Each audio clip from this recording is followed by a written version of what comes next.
9.2 Special Right Triangles. Essential question: what is the relationship among the side lengths of a 45, 45, 90-degree triangles and 30, 60, 90 triangles? Before we start, let's go ahead and review some square root information. All right, the square root of 36 is 6. The square root of 49 is 7. The square root of 64 is 8. And the square root of 100 is 10. So when you take a square root of a perfect square, it's just that number. Now, I'm writing this again, but instead of writing 36, I'm writing 6 squared. The answer should be the same. And it's going to be 7, it's going to be 8, and it's going to be 10. Now, let's take a look at what this answer is. Now, remember, this is a square root of 12 squared. So the square root and the square are undoing each other, and that's why we get the number 12, just like we got on the others. So when we take the square root of x squared, the square and the square root undo each other like adding or subtracting, multiplying or dividing, and we get x. This is the kind of thing you're going to see in a few minutes. All right, we're going to take a look at a 45, 45, 90 triangle theorem. It says that the two legs are going to be the same, and that the hypotenuse will be root 2 longer. Now, if you put root 2 in your calculator, it's about 1.414. So in other words, whatever you multiply by this number, or root 2, you're going to make it longer, which makes sense because the hypotenuse should be longer. But why is it root 2? So let's take a look at why it's root 2 and not something else. I just drew several squares. Here's a square that's a 3 by 3. And I'm going to use the Pythagorean theorem to figure out the hypotenuse. I get 3 squared plus 3 squared. Instead of making them 9, I'm going to say I have 2 of these. So I have 3 squared times 2. And then I'm going to take the square root of both sides. Now when I take the square root of both sides, that square root of 3 squared becomes a 3. We just talked about that. But the 2 has to stay in the square root. 5, 5. Square, I'm going to get 5 squared plus 5 squared. I'll have 2 of these, so I have 5 squared times 2. I'm going to take the square root of both sides, and when I do that I get c equals, and the square root of 5 squared is 5. We just talked about that a few minutes ago, but the 2 has to stay in. So it looks like we're seeing a pattern. In this right triangle I have a 3, and the hypotenuse is 3 root 2. In this right triangle, I have a 5, and then the hypotenuse is 5 root 2. Over here, we can see the same thing is happening. If two sides of a right triangle are exactly the same, then the hypotenuse will be root 2 longer. 10, 10, and you can see that the hypotenuse will be 10 root 2. So in general, we can say that when you have two sides that are exactly the same, x and x, then the hypotenuse will be a root 2 longer, x root 2. Now, the ratio of all of these is 1 to root 2. So that when you reduce the ratio, that's what it becomes. Both of these are going to be the same, and this will be root 2 longer. This is the strategy we're going to use to help us find lengths. So this is a 45, 45, 90 triangle. And what we're going to do is, instead of we can't use the Pythagorean theorem because we don't know two sides, but we can use this idea of this ratio. We know 45, 45, 45, 45, 90 has this ratio of x, x, and x root 2. But we're going to even make it simpler. We're going to say 1, 1 root 2. Now, to help you out, we're going to set up a proportion. And in the bottom, we're going to write the ratio, 1, 1 root 2. And what I'm going to do is I'm going to take this number and I'm going to put it above a 45, above one of the 45 ratio representations. So I'm going to put an 8 here. And I know that if this is 45 also, then this will be 8 as well. So I'll put an 8. And then the hypotenuse I'm going to put above the root 2. So I know that the sides go 1, 1, root 2, and I know that this particular triangle that is similar to it will be 8, 8, and then I'm going to try to figure out, maybe some of you already can tell the answer, but if you can't tell the answer, then we can cross multiply, and therefore x is equal to 8 root 2. You may have already figured it out that it was 8, 8, and then 8 root 2. All right, let's take a look at this problem. And in this problem, again, this is a 45, 45, 90 triangle. How do I know? Well, these two sides are the same, so that forces these two angles to be the same. So I know that the ratio is going to be 1, 1, root 2. And to set up the problem, I can set up a proportion, and I'm going to put the ratio underneath, and then I'm going to put x above the 1's because those are the opposite the 45-degree angle. So this is going to be x, x, and then I'm going to put the hypotenuse above the root 2 ratio here. And you might be able to see the answer. If you don't see the answer, then we can just take one proportion like this. I am going to reduce it, and then I get x is equal to 5. Some of you may have already figured out it was 5 without going through all of this work. Okay, your turn to try to figure out what x and y are. Go ahead and stop the screencast. And here are the answers. X is equal to 2 for number 1, and for number 2, the x is 2. And again, I'm showing how you set up the proportion. The denominators are the ratio for 45, 45, 90, and then you put the numbers in that you know and then solve. The next triangle we're going to work with is a 30, 60, 90 triangle.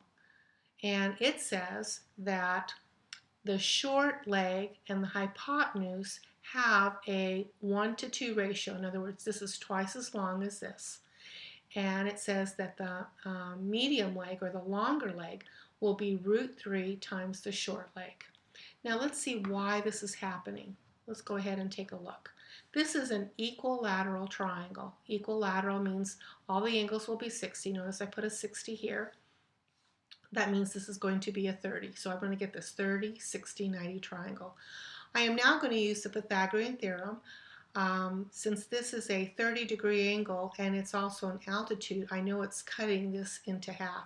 So I know that this is going to be 6 squared equals, and I'm going to call this b because I'm looking for it. So this is 3 squared plus b squared. And so this is going to be 36 equals 9 plus b squared. B squared is equal to 27, and when I take the square root of 27, that's going to be 9 times 3, which is 3 root 3. So I had the short side, which is 3, the long leg is 3 root 3, and then the hypotenuse is 6. So notice this relationship between short side and hypotenuse, and notice this relationship between short side and long leg. Okay, let's do it again. This is going to be a 30-degree angle. This altitude is cutting this in half, so that's 5, and I'm going to call this b. So this is going to be 10 squared is equal to 5 squared plus b squared. B squared will be equal to 75. Therefore, b will be root 75, which is 25 times 3, and so b is 5 root 3. So let's write them all down. Short leg is 5, long leg is 5 root 3, and hypotenuse is 10. Look at the relationship between short side and hypotenuse, short side and long leg. So in general, if this is an equilateral triangle, this is 60, this is 30, then this thing will be cut in half, so that's going to be an x, and this is going to be our b. So I'm going to write c squared, I have it right here, is equal to a squared, which is x squared, plus b squared. This is 4x squared equals x squared plus b squared. B squared is equal to 3x squared. Take the square root of both sides, and I'll get b is equal to square root of x squared times 3. I'm putting the 3 in the back. Remember, this is going to simplify to x root 3, which means you're multiplying by root 3. So the ratio is x, x root 3, and then 2x. These are the sides. Now, what we do is we write this as 1 root 3, 2. So we leave off the x's because if you multiply by anything, it's going to be a similar triangle and it's going to have that same relationship. So let's take a look at this problem. Okay, step 1 is to set up the triangle. So remember, we're working with a 30, 60, 90 triangle, and we know the relationship is if we call this 1, then this is going to be twice as big, and this is going to be root 3 times the short leg. So I'm going to write 1, that's going to be opposite the 30, root 3 opposite the 60, and 2 opposite the 90. So I'm going to go here, and I see opposite 60 is 9, so I'm going to put a 9 here, and opposite the 30 is x, so I'm going to put x here above the 1, and then I'm going to put y over here. So this is the ratio for 30, 60, 90, and this is, again, the sides of the new triangle. So they all have to be proportional. The sides are in proportion. All right, I'm going to multiply these two, so this is going to be x root 3 equals 9. I'm going to divide both sides by root 3, and I'm going to get x is equal to 9 root 3. Now your algebra teacher should have said that we don't like to leave things in a root in the denominator, so I'm going to multiply the numerator and denominator by the number 1, and then I'm going to get 9 root 3, and in the denominator I'm going to get a 3, and this simplifies to 3 root 3. So the short leg is 3 root 3. The long leg is 9, and now I need to find y, and so to find y I'm going to cross multiply. 18 is equal to root 3y. Now I can go through this and solve, but I really already know that the hypotenuse is twice as big as the short leg, so I'm just going to take a shortcut and multiply it by 2, and I'll get the same answer with my algebra, or I'll get the same answer understanding the relationship. Okay, here's your opportunity. Go ahead and I suggest that you start with your ratio, 30, 60, 90 ratio, which is 1, root 3, 2. Go ahead and put these numbers in. It looks like we're not looking for the hypotenuse, so all you'll have to do is work with this part right here. This is a 30, 60, 90. Remember, this whole thing is 4, so this is an equilateral triangle. Here's your 60, here's your 30. So keep that in mind as you do this problem. And here are the answers. Now, over here, I have two ways to find the answer. I could have multiplied these two, or I could have gone along and multiplied these two as well. Okay, equilateral triangle. They're wanting us to find the area of the sign. So I drew it twice. This is going to be my base, and that's going to be 36. And so really what I need is the height right here. I need the height to put it in to find my area. Now remember, this is 60, and this is 30. And this is 36 because it's equilateral triangle, and I know this is 18. So I know that this ratio that I keep pushing is 1 root 3, 2. And I know the hypotenuse is 36, so I put 36 over here, and I know the short leg is 18, and this is what I'm looking for right here. I'm looking for the height, so I'm going to put h right here because that's what I'm looking for. So I can either use this proportion or I can use this one, and I am definitely going to use this one. This is going to go a lot faster. H will be equal to 18 root 3. So that's what I'm going to write here, 18 root 3. And I'm going to do some canceling, and then I'm going to get 18 squared, which is 324 root 3, and then I'm going to actually times it by root 3 to get an approximation, and that approximation is 561.2 square inches, and that's how much area a yield sign will give. Okay, here's some more application problems. Suppose we want to find the height of the ramp right here. We want to find the height, so we'll call that x, when the tipping angle is 30 degrees. And we do know that a ramp is 80 feet.